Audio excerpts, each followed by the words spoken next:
Welcome back to the latest construction update for the Grand Reserve.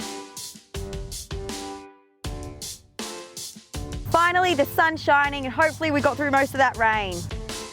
Which means the ground's dried out, it's stabilised and the guys can get back to work.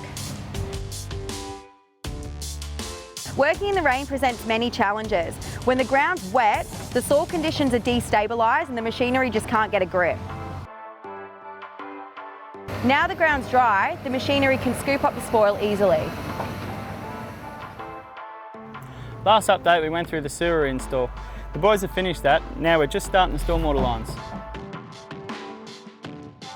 So the pipe layers have set up this laser to assist the digger in excavating this new line.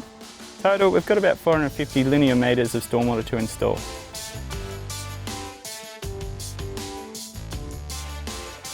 All the stormwater of the first two substages will be installed by the end of May. Once all the stormwater is complete, we'll get onto the roadworks. Now we're back full steam ahead with construction. We should be finished the first two substages in July. That'll put us in a good position to achieve title registration come September. So we'll see you next update.